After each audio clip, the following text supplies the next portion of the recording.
في أحداث جديدة من مسلسل حمدية، القصة بتاخد منحنى مختلف تماماً، خصوصاً مع بداية موضوع زواج حمدية من سعدي، واللي مش الكل كان موافق عليه.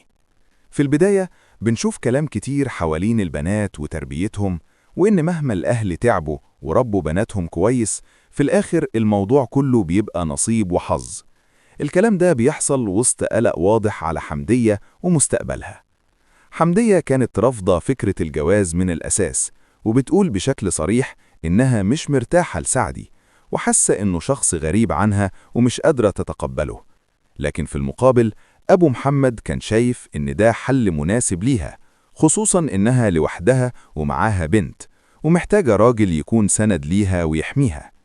وبيبدأ يقنعها إن سعدي ممكن يكون فرصة كويسة، خصوصاً إنه وعد إنه هيهتم بيها ويعاملها كويس، وكمان ممكن يساعد في موضوع بنتها ويثبتها باسمه. رغم كل الكلام ده، حمدية كانت لسه خايفة ومترددة جدا. حاولت تطلب من أبو محمد إنه يبعدها عن الموضوع، أو على الأقل يأجل فكرة الجواز.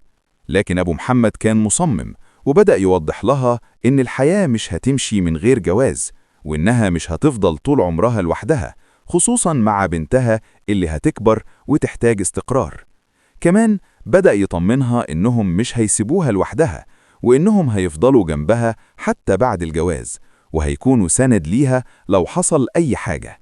في نفس الوقت حاول يقنعها إن سعدي مش وحش زي ما هي متخيلة، وإنه يمكن بس شخص بسيط وبيتكسف، وده اللي مخليها تاخد عنه فكرة غلط. الكلام ده بدأ يأثر فيها شوية، لكنها كانت لسه مش مقتنعة بالكامل. مع استمرار الضغط عليها، بدأت حمدية تحس إنها محاصرة ومش عارفة تاخد قرار. هي متعلقة جدا بأبو محمد وأهل البيت، ومش عايزة تسيبهم أو تبعد عنهم.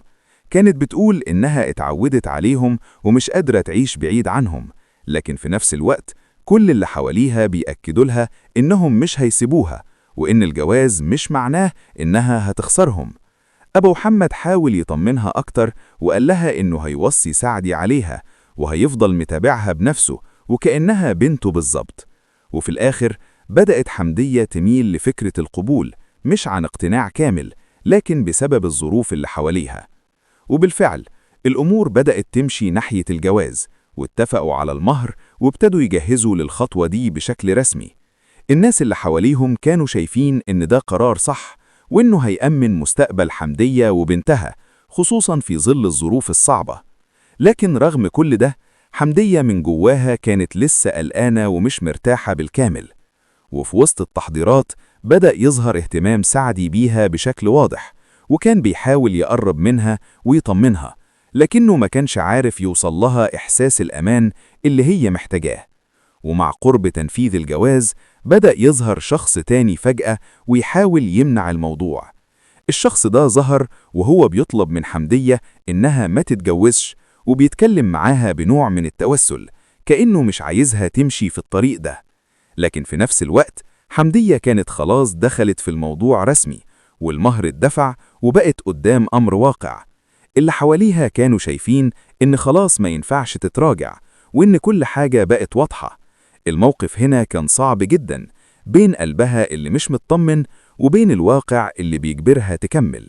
في النهاية حمدية بتكون واقفة قدام قرار مهم في حياتها، بين إنها تكمل في الجواز وتبدأ حياة جديدة مع سعدي، أو تسمع لقلبها وتحاول توقف كل حاجة. لكن الظروف وكلام الناس وضغط الحياة كلهم بيدفعوها ناحية قرار واحد. الكل كان شايف إن الجواز ده بداية جديدة ليها، ويمكن يكون فيه خير ليها وللبنت.